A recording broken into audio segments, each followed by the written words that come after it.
Competitive world में आप सभी का स्वागत है। आज हम आते हैं भूगोल पे। भारत के भूगोल पे अभी चल रहे थे। भारत के भूगोल में हमने अभी तक देखा भारत की प्राकृतिक संरचना। उसके अलावे अब हम आते हैं भारत की प्राकृतिक संरचना के अंतर्गत ही हम जानते हैं कि हमारे उत्तर में हिमालय से हमारा भारत जो शुरू होता है और दक्षिण में समुद्र तक चला जाता है। तो अब हम इसमें आते हैं हिमालय की प्रादेशिक मतलब हिमालय की संरचना पे आते हैं। तो हिमालय की संरचना में हमने हिमालय से पूर्व भी काराकोरम स्थित है, काराकोरम श्रेणी है, उस पर हमने पिछले दिन चर्चा किया था।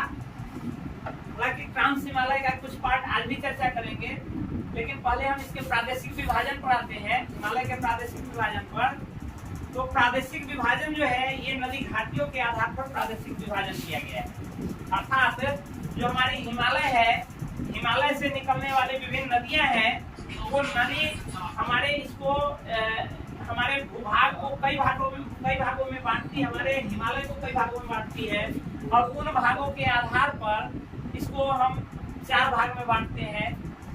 यह हिमालय का प्रादेशिक विभाजन सर्वप्रथम सिडनी बुर्राड नामक जो क्या कहते हैं ये भूगोल शास्त्री है, उन्होंने इसका प्रादेशिक विभाजन दिया था। उसी के आधार पर हम आज अध्ययन करते हैं। तो हम देखते हैं कि हिमालय को ये हम जानते हैं कि हमारे भारत का ये वेस्ट पार्ट है, पश्चिमी छोर है, और यह पूर्वी भाग है, ईस्ट भारत है। हम देखते हैं कि हमारे हिमालय की संरचना जो है यह भारत से प्रारंभ होकर ऐसे गुजरते हुए यह भारत के साथ ही मुड़ जाती है। हमारा हिमालय जो है ऐसे एक लंबी चौड़ी श्रेणी है, कोई एक लाइन तो है नहीं, एक घाटी एक दर्रा तो है नहीं कि एक सीधी लाइन में गुजरेगी, ये ऐसे गुजरती है। इससे पूर्व में हमने पढ़ा था, इसके ऊपर में भी कुछ पहाड़ी है, पर्वत है, जिसको हमने पढ़ा है पहले से, काराकोरम श्रेणी कहते हैं। वो 3 भाग में बटा हुआ है, जौस्टर है, लद्दाख है और काराकोरम है। यहाँ हम जानते हैं कि ये जो पर्वत है काराकोरम श्रेणी, इसका निर्माण इस हिमालय के निर्माण से पूर्व हुआ है, यानी इससे प्राचीन पर्वत ये है। अब हम आते हैं वर्तमान में जो हिमालय है, हिमालय पर आते हैं। तो हिमालय को प्रादेशिक विभाजन के आधार पर हम इन 4 भागों में बांटते हैं। इन 4 भागों में 4 अलग अलग नदी घाटी निकली है, जिसके आधार पर इसका विभाजन किया गया है। ये जो विभाजन है, सबसे पहले सबसे पश्चिमी भाग से पूर्व भाग की ओर यदि हम चले तो सबसे पश्चिमी भाग जो है इसको हम कहते हैं पंजाब हिमालय।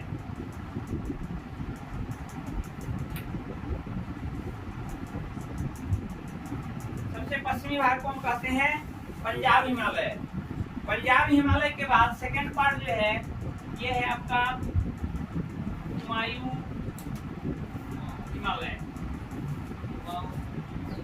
दोनों प्रोनाउंसिएशन होता है, कुमायूं भी होता है, कुमाऊं भी होता है। वो प्रादेशिक विभाजन जो है वो प्रोनाउंसिएशन के दृष्टिकोण से बहुत महत्वपूर्ण नहीं है। नेक्स्ट है नेपाल हिमालय, और तीसरा जो है ये है असम हिमालय। इसको हम विभिन्न नदी घाटियों के आधार पर बांटे हुए हैं। यहाँ से जो गुजरती नदी है, यहाँ से सिंधु नदी ऐसे भारत से होते हुए पाकिस्तान में प्रवेश करती है, यहाँ पे सिंधु नदी है।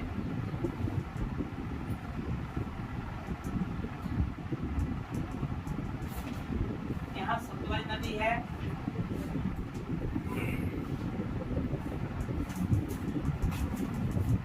यहाँ काली नदी है,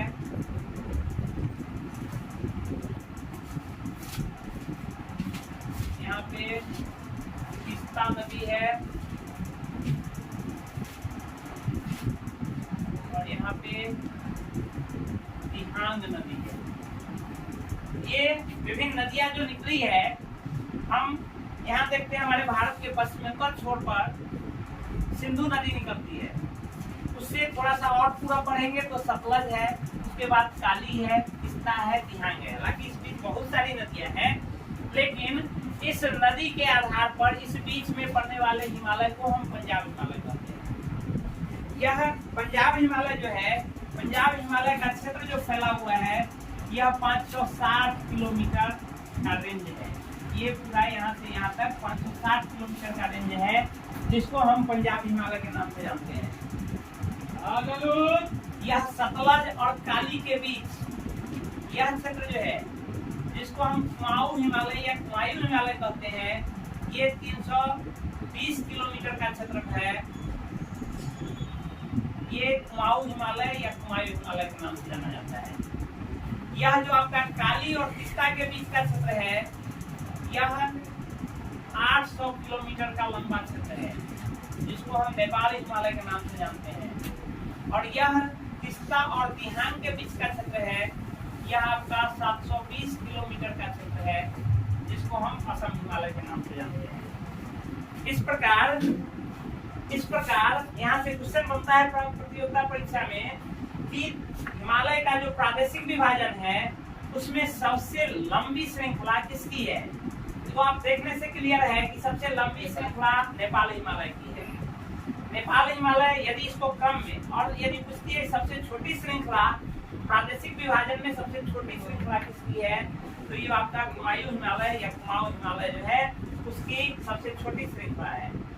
इसको ये 4 प्रादेशिक हिमालय का नाम दे देगा, उसको हो सकता है सीरीज में सजाने को कहते हैं, बड़े से छोटे की तरफ या छोटे से बड़े की तरफ। तो आप देखेंगे कि नेपाल हिमालय सबसे बड़ा है, उससे ठीक छोटा आपका असम हिमालय है, उसके बाद चले जाइएगा तो पंजाब हिमालय है, और सबसे छोटा आपका कुमाऊं हिमालय है।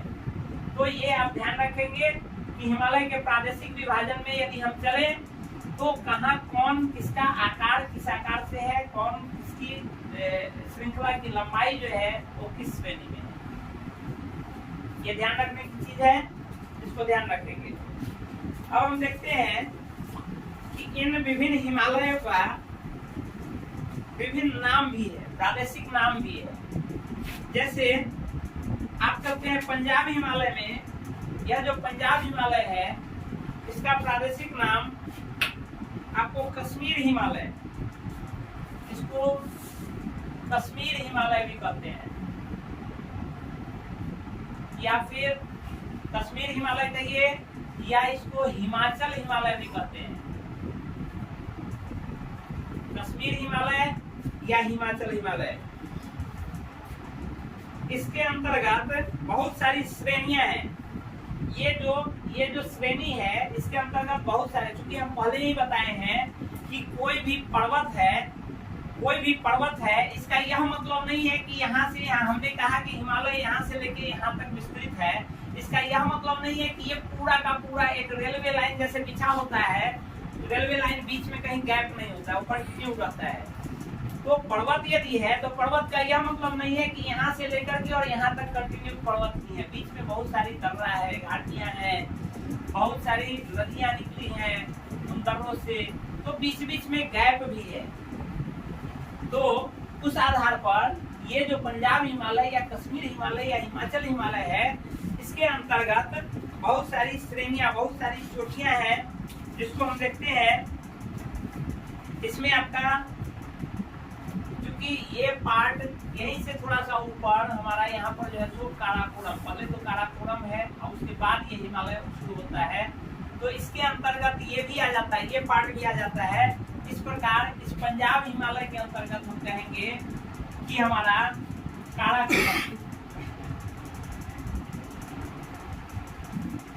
काराकोरम श्रेणी,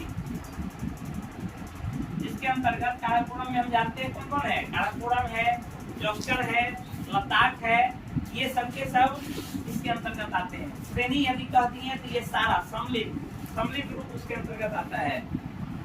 उसके अलावे धौलाधर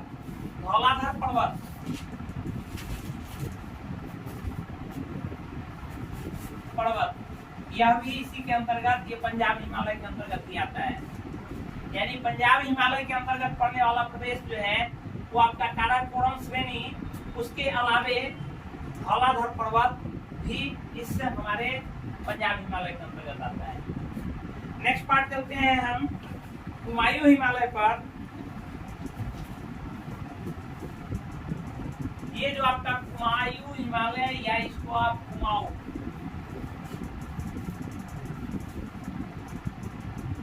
हिमालय कहते हैं। इसके अंतर्गत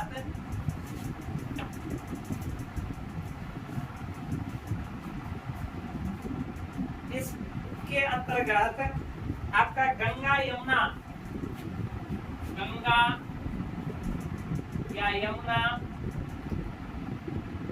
नदी का उद्गम जो है वो इसी क्षेत्र में पड़ता है। हम जानते हैं कि गंगा नदी का उद्गम नहीं है, गंगा बाद में अलग नदियों के मिलने के बाद गंगा हो जाता है। शुरुआत में इसको गंगा नहीं कहा जाता है। शुरू में जो निकलती है जिस समय हिमालय से, उस समय अलकनंदा है, भगीरथी है, मंदाकिनी है, ये सारी नदियां मिलकर के बाद में गंगा का निर्माण कर देती है। तो यदि आप क्वेश्चन में थोड़ा ट्विस्ट करें कि भगीरथी, मेलनी गंगा को भगीरथी कहा जाता है, भगीरथी नदी का उद्गम स्थल, तो वो भी आपका कुमाऊं हिमालय से ही भगीरथी का, जो गंगा है, भगीरथी है, अलकनंदा है, यमुना है, इन सारे का यदि हमसे पूछे कि उद्गम स्थल किस हिमालय के किस प्रादेशिक पार्ट से होता है, तो ये आपके कुमाऊं हिमालय के अंतर्गत आता है। इसमें आप देखते हैं एक नंदा देवी पर्वत, नंदा देवी पर्वत जो है ये आपके उत्तराखंड के अंतर्गत पड़ता है, जो आपके इस कुमाऊं हिमालय का ही पार्ट है। नेक्स्ट हम आते हैं नेपाल हिमालय पे। ये जो सबसे लंबी चौड़ी भाग है नेपाल हिमालय, यदि नेपाल हिमालय के अंतर्गत नेपाल हिमालय का यदि हम बात करते हैं, तो नेपाल हिमालय में आपको आप जानते हैं कि विश्व की सबसे ऊंची चोटी वो हिमालय की चोटी ही है, जिसको आप क्या कहते हैं, माउंट एवरेस्ट कहते हैं। तो माउंट एवरेस्ट जो है ये नेपाल हिमालय के अंतर्गत और नेपाल के पार्ट के अंतर्गत ही पड़ता है, माउंट एवरेस्ट। माउंट एवरेस्ट का नेपाल में नाम माउंट एवरेस्ट नहीं है, नेपाल में इसको हम सागर माथा के नाम से जानते हैं। यह सागर माथा जो है ये नेपाल हिमालय के अंतर्गत ही पड़ता है। इसमें इसके अलावे भी अन्य पार्ट है, कंचनजंगा है, धौलागिरी है,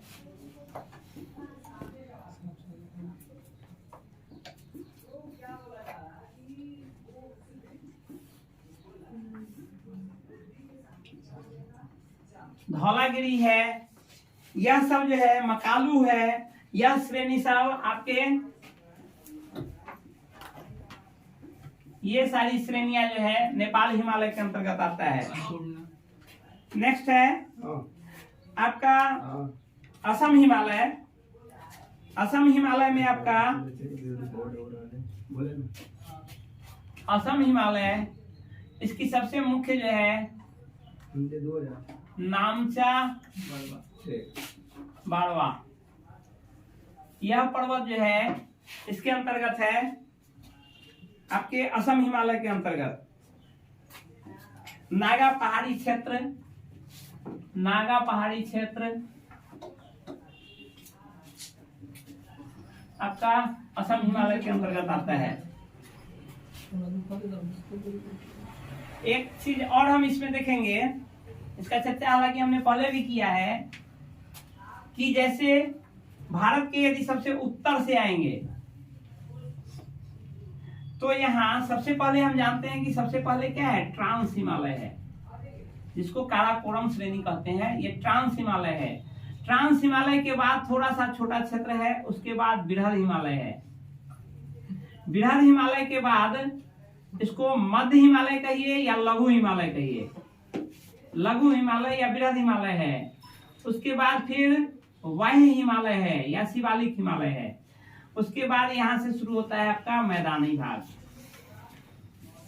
तो यहाँ याद रखना है कि इस बीच के क्षेत्र को, बांटने वाले क्षेत्र का नाम दिया गया, नामकरण किया गया है। तो ये याद रहना चाहिए कि इस बीच के क्षेत्र को किसको क्या कहते हैं। इस बीच के क्षेत्र को यहाँ सबसे पहले, यहाँ भी यह जो पार्ट है इसको आप क्या कहते हैं, काराकोरम श्रेणी है या ट्रांस हिमालय है।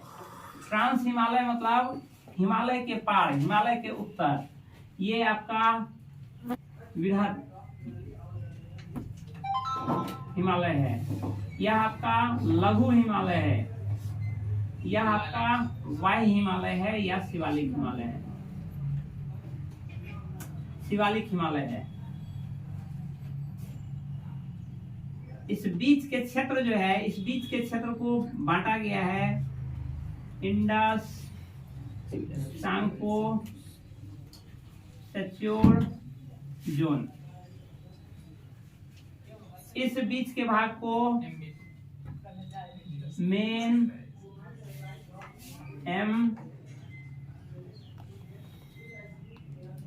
सेंट्रल थ्रस्ट, और इसको मेन बाउंड्री फॉल्ट, और यहाँ मैदानी भाग जहाँ से शुरू होता है, इस भाग का नाम भी दिया गया है HFF। यदि पूरा लिखिएगा तो इसको लिखिए, यह है Indus Tsangpo suture zone. Indus Tsangpo, Tsangpo T से शुरू होता है, टी साइलेंट है। सांपो जिसको आप ब्रह्मपुत्र नदी कहते हैं। इंडस सांपो सेच्योर SUTURE सेच्योर जोन, ये है main central thrust, main central thrust, THRUST thrust. ये है main boundary fault, main boundary fault, और ये है Himalayan frontal fault, Himalayan frontal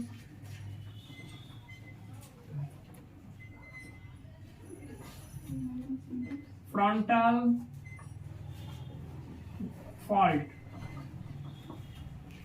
ये बाउंड्री है, कहिए कि ट्रांस हिमालय और बृहद हिमालय के बीच की बाउंड्री ITSZ के नाम से जाना जाता है। बृहद और लघु के बीच को MCT के नाम से जाना जाता है, यानी मेन सेंट्रल थ्रस्ट होता है। लघु और शिवालिक को मेन बाउंड्री फॉल्ट कहते हैं, और शिवालिक और मैदानी भाग के बीच के भाग को HFF हिमालयन फ्रंटल फॉल्ट बोलते हैं। ये बाउंड्री आपको याद रखने की जरूरत है।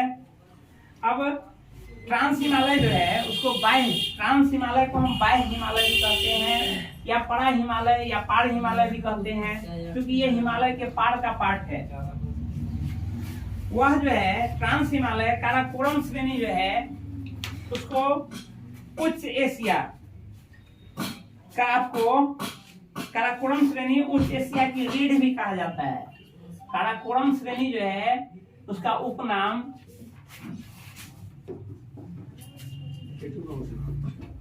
काराकोरम श्रेणी का मतलब केवल केटू नहीं होता है, वो पूरा का पूरा श्रेणी। काराकोरम श्रेणी को उच्च एशिया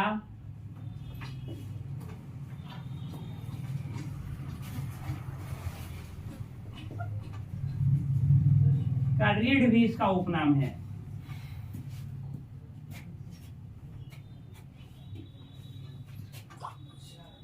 उच्च एशिया की रीढ़ भी इसको कहते हैं। अब यदि हम आते हैं, अब ये तो हो गया प्रादेशिक विभाजन। इस हिसाब से यदि प्रादेशिक विभाजन करेंगे तो ये होता है। इसके अलावे आपके हिमालय का विभाजन जो है ये तो प्रदेश के रूप में किए हैं, लेकिन इसकी उत्पत्ति के रूप में यदि हम करेंगे तो हम जानते हैं कि हमारा हिमालय जो है 3 पार्ट से मिलकर बना है, 3 पार्ट में बांटे हुए हैं। अभी जैसा हमने चर्चा भी किया, बृहद हिमालय, लघु हिमालय, शिवालिक हिमालय, अर्थात इनमें जो श्रेणी बनी है वो 3 अलग अलग श्रेणी में है फैली हुई। उस पर हम चर्चा करते हैं अब एक एक करके।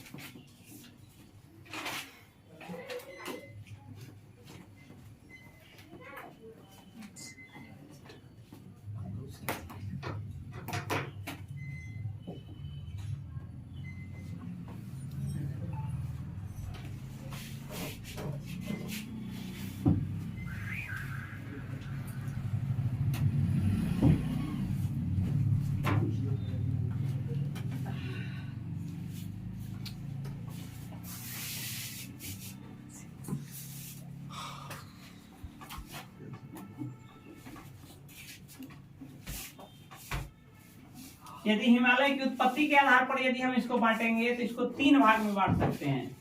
सबसे पहला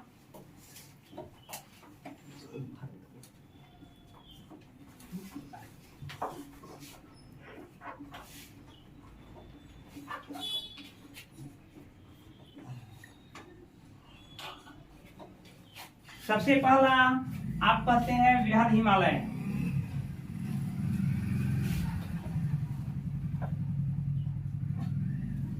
इस बृहद हिमालय को जो हम उत्तर से दक्षिण की तरफ चल रहे हैं, उत्तर से दक्षिण की तरफ विभाजन कर रहे हैं, तब जाकर के होता है।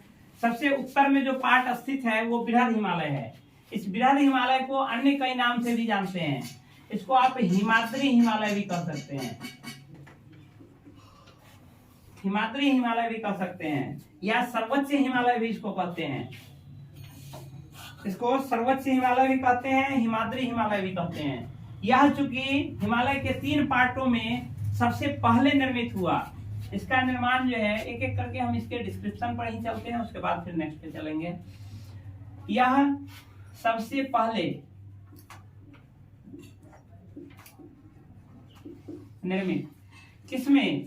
हिमालय के 3 पार्टों में, यानी बृहद हिमालय, लघु हिमालय और शिवालिक हिमालय। इन तीनों में सबसे पहले जो निर्माण हुआ वो किसका निर्माण हुआ? बृहद हिमालय का हुआ। यह हमेशा हिम आच्छादित होता है।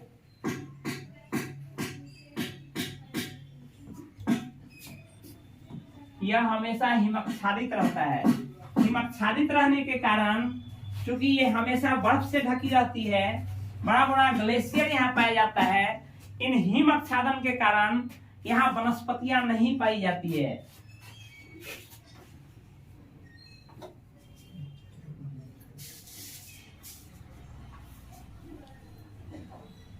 वनस्पतियां नहीं पाई जाती है।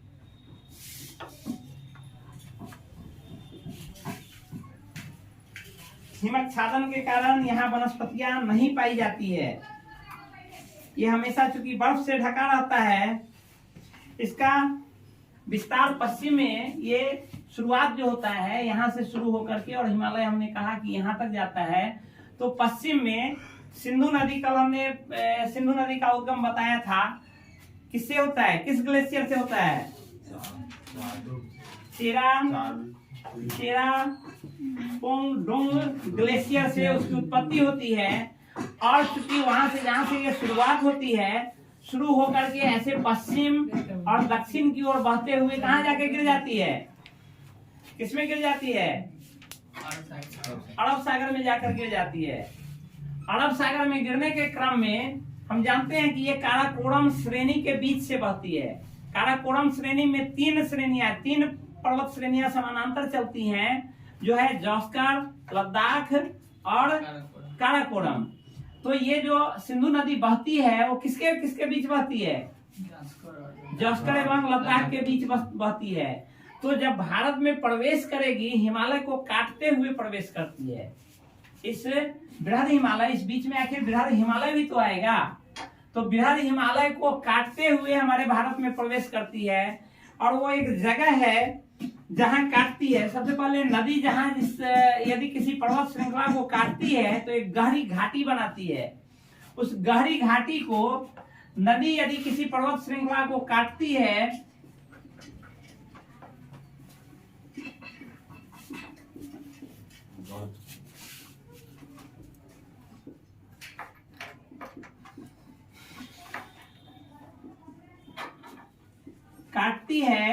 तो वह एक गार्ज का निर्माण करती है। वह एक गार्ज का निर्माण, यानी गड्ढा जो बनाती है उसको गार्ज कहते हैं।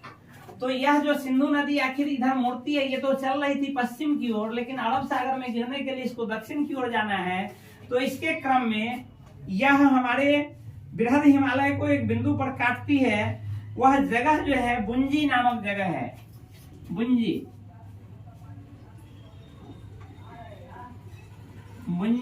नामक जगह है, जिसके नाम पर इस गार्ज का भी नाम रखा गया। ये कौन नदी बनाती है? सिंधु नदी बनाती है। यह दुनिया की सबसे गहरी गार्ज है, सबसे गहरी गार्ज है। यानी किसी भी पर्वत को किसी नदी द्वारा काटे जाने पर जो सबसे गहरी गार्ज का निर्माण होता है, जिसकी गहराई 5200 मीटर है। ये दुनिया की सबसे गहरी गार्ज है। यानी बुंजी गार्ज यदि पूछता है कि दुनिया की सबसे गहरी गार्ज का नाम क्या है, तो वो बुंजी गार्ज है। जो पूछ लेगा किस नदी द्वारा बनाया गया है, तो सिंधु नदी के द्वारा बनाया गया है। और यह बुंजी गार्ज से होते हुए हमारे भारत में प्रवेश कर दक्षिण की ओर बढ़ने लगती है और दक्षिण पश्चिम होते हुए पाकिस्तान होते हुए वो अंततः अरब सागर में गिर जाती है। अब हम आते हैं, थोड़ा सा देखते हैं कि यह जो है, अच्छा इसका जो है ये आपका बृहद हिमालय है, इसकी औसतन ऊंचाई 100 मीटर है। औसतन ऊंचाई यदि देखें तो इसकी औसतन ऊंचाई 6100 मीटर है। 6100 मीटर कहने का मतलब औसतन ऊंचाई, औसत से हम जानते हैं कि औसत जो है वो मैक्सिमम नहीं होता है और मिनिमम नहीं होता है, उन दोनों के बीच का होता है। अर्थात यह नहीं कि इसका मतलब इसकी अधिकतम ऊंचाई 6100, अधिकतम नहीं है, यह औसतन है। इस पे बहुत सारे ऐसे पर्वत श्रेणी हैं जो बहुत ऊंचे हैं, इससे ऊंचे हैं, और बहुत सारे हैं जो इससे नीचे हैं, लेकिन औसत सभी का हम देखें तो ये 6100 मीटर है। आप इसमें देखेंगे कि इस बृहद हिमालय पर बहुत सारी चोटियां हैं। उन चोटी को क्रमवार हम उसका अध्ययन करते हैं और क्रमवार उसको याद रखते हैं, क्योंकि वो पूछता है, कभी कभी सीरीज दे देगा, कभी कभी तो एक खास करके एक चोटी दे देगा, चोटी का नाम आपको पूछ देगा, या उसकी ऊंचाई पूछ देगा, या उसकी स्थिति पूछ देगा कि वो कहाँ स्थित है।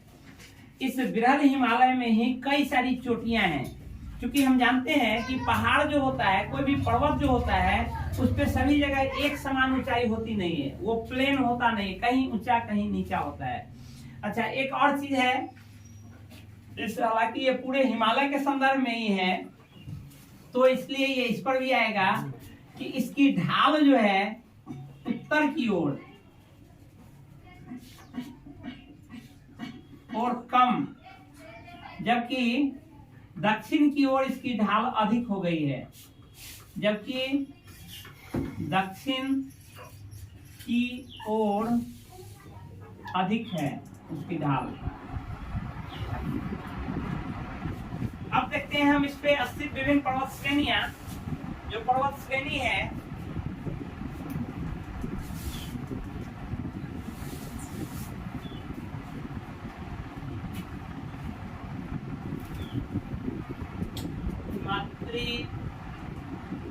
हिमालय पर स्थित चोटियां।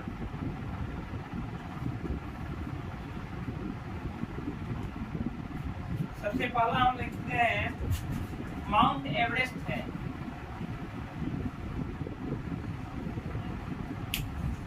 एवरेस्ट है। माउंट एवरेस्ट की ऊंचाई कितनी है? 8848, कहीं कहीं 8845 किलो भी रहता है, तो आप इसमें कंफ्यूज नहीं होंगे। वो 8848, चूंकि ये ग्लेशियर से बना हुआ है, चूंकि ये बर्फों से बना हुआ है, इसलिए उसकी ऊंचाई थोड़ा बहुत डेविएट होते रहता है, और कभी उसकी ऊंचाई 8850 रहता है, कभी रहता है। हालांकि कहा गया है कि उसकी ऊंचाई बढ़ रही है, यानी ग्लेशियर बढ़ रहा है। तो यह 8848 मीटर है, जो कहाँ पड़ता है, यह स्थित कहाँ है? यह नेपाल में स्थित है। दूसरी, माउंट एवरेस्ट से ठीक नीचे यदि हम लेंगे तो ये है आपका कंचनजंगा। कंचनजंगा की ऊंचाई आपका 8598 मीटर, 8598 मीटर है। ये कंचनजंगा जो स्थित है, ये आपके सिक्किम के बिल्कुल उत्तर और पूर्वी भाग, यानी बिल्कुल नेपाल के बॉर्डर पर ही पड़ता है। ये जो है स्थित है सिक्किम में अंतर्गत स्थित है कंचनजंगा। तीसरी सर्वोच्च चोटी मकालू है।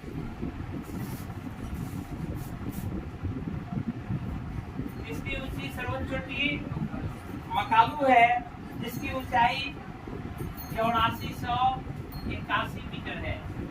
यह मकालू भी आपके नेपाल अंतर्गत पड़ता है।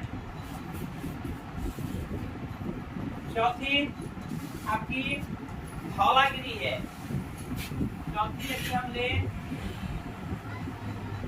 तो ये आपकी धौलागिरी है, इसकी ऊंचाई 8172 मीटर।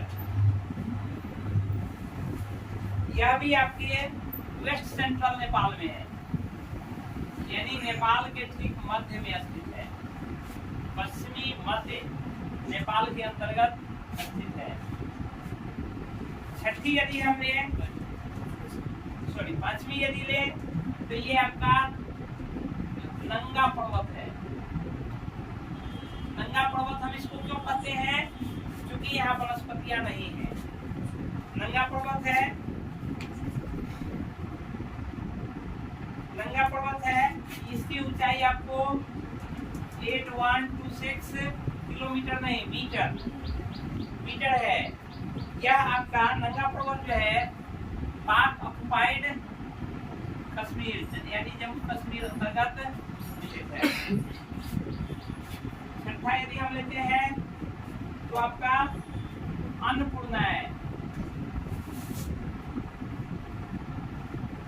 अन्नपूर्णा है, इसकी ऊंचाई 8078 मीटर 8078 मीटर है। ये आपके नेपाल अंतर्गत स्थित है।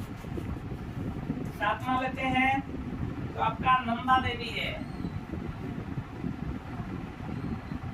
नंदा देवी पर्वत है, इसकी ऊंचाई 7817 मीटर है।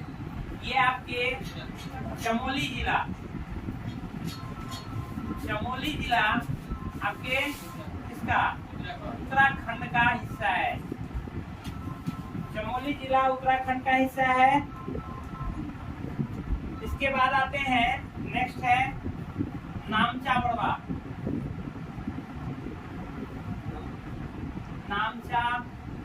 बड़वा। इसकी ऊंचाई 7756 मीटर है, जो आपके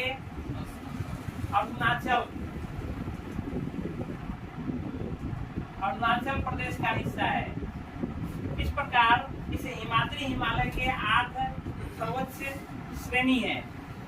इसमें पूछता ये है, कभी पूछता है कि जैसे हम देख रहे हैं हिमालय की सर्वोच्च ऊंची चोटी, तो हिमालय की सर्वोच्च ऊंची चोटी कौन सी है? माउंट एवरेस्ट है, जो विश्व की सर्वाधिक ऊंची चोटी भी है।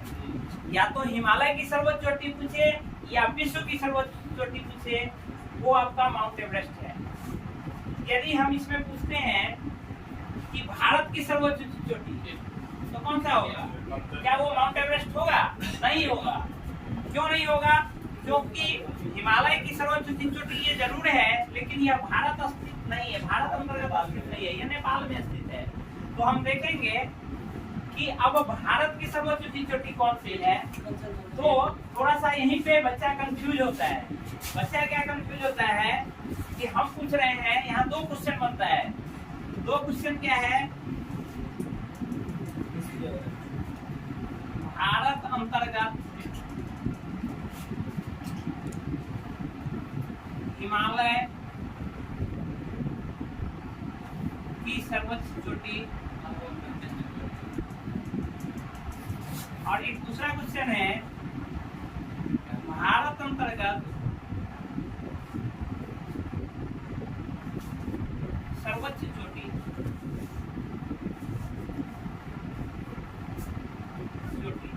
यहाँ पे थोड़ा सा कंफ्यूजन रहता है, इस कंफ्यूजन को दूर कर लीजिए। भारत अंतर्गत सर्वोच्च चोटी कल हमने पढ़ाया था काराकोरम श्रेणी जो है, उसके काराकोरम पर्वत पर सर्वोच्च ऊंची चोटी कौन सी है? K2 है। इसका दूसरा नाम गॉडविन ऑस्टिन भी है। उसकी ऊंचाई कितनी है? गॉडविन ऑस्टिन की ऊंचाई कितनी है? 8611 मीटर है। K2 जो है भारत अंतर्गत सर्वोच्च ऊंची चोटी, इसको आप K2 कहते हैं। इसकी ऊंचाई 8611 मीटर है। और भारत यह हिमालय पर स्थित नहीं है, यह ट्रांस हिमालय पर है, यह काराकोरम श्रेणी पर है। यदि हम हिमालय की केवल बात करते हैं तो हिमालय की इन 3 भागों की बात होती है, बृहद हिमालय, लघु हिमालय एवं शिवालिक हिमालय। ट्रांस हिमालय को उससे अलग पार्ट माना जाता है उत्पत्ति के आधार पर, क्योंकि उत्पत्ति क्या हुई थी, ट्रांस हिमालय की उत्पत्ति पहले हो गई थी, हिमालय की उत्पत्ति बाद में हुई है, तो उत्पत्ति के आधार पर हम उसको हिमालय के अंतर्गत नहीं मानते हैं। तो हम देखते हैं कि उत्पत्ति के आधार पर हिमालय को हम इस काराकोरम से अलग कर देते हैं। ये काराकोरम श्रेणी चूंकि क्या है, ये प्लेट टेक्टोनिक आधार पर इसके सटने के कारण हुआ है, तो इस काराकोरम की श्रेणी जो है, सर्वोच्च चोटी श्रेणी जो है वो K2 है, और K2 की ऊंचाई, जबकि हिमालय पर स्थित दूसरी सर्वोच्च चोटी अभी आपने देखा कि ये कंचनजंगा है और ये भारत अंतर्गत है। तो यदि पूछे कि भारत में हिमालय की सर्वोच्च चोटी, तो आपका निस्संदेह है कंचनजंगा होगा। सर्वोच्च चोटी आपका कंचनजंगा होगा, जबकि भारत अंतर्गत सर्वोच्च चोटी हो तो ये K2 होगा। ये हिमालय पर स्थित नहीं है, ये काराकोरम श्रेणी पर है, या इसको आप ट्रांस हिमालय कह सकते हैं, ट्रांस हिमालय पर है। हालांकि वर्तमान में यह भी आपका यह K2 जो है वर्तमान भारत का स्वरूप नहीं है, क्योंकि हमने लिखा कंचनजंगा जो है काराकोरम श्रेणी जो है ये बिल्कुल यहाँ पे है, ट्रांस हिमालय पर है। और हम जानते हैं कि ये अभी कहाँ है, पाक ऑक्युपाइड कश्मीर में है। तो यदि लिख दे कि पाक ऑक्युपाइड कश्मीर को छोड़कर, तो फिर वो भारत का सर्वोच्च चोटी नहीं होगा, क्योंकि हम उसको अपना प्रादेशिक भाग मानते हैं, इसलिए हम उसको कह सकते हैं कि वो भारत अंतर्गत सर्वोच्च चोटी है। तो हम चाहेंगे कि आप इसको कम से कम इस क्रम को याद रखिए, क्योंकि बीपीएससी वगैरह में ये क्रम पूछ देता है और कहेगा इसको ऊंचाई के आधार पर सजाइए, या कभी कभी तो डायरेक्शन के आधार पर भी कहता है कि कौन कहाँ पे स्थित है। तो आप इस आधार पर, भारत के मैप के आधार पर आप इसको भी सजा सकते हैं कि चमोली उत्तराखंड है तो वो कहाँ पर होगा, सिक्किम कहाँ पर होगा। तो इस आधार पर भी इसको आप भारत में स्थित चोटी को आप इस आधार पर भी सजा सकते हैं। तो इस चार्ट को याद रखिए और इस दो क्वेश्चन को क्लियर करिए, इसमें कंफ्यूजन नहीं होना चाहिए। हम चाहेंगे कि आज बृहद हिमालय के साथ ही अपना आज का क्लास समाप्त करते हैं। नेक्स्ट डे फिर से चलेंगे। नेक्स्ट पार्ट जो है इसका लघु हिमालय, उसके अन्य भी नाम है, और नेक्स्ट शिवालिक हिमालय। चलिए तब तक के लिए धन्यवाद।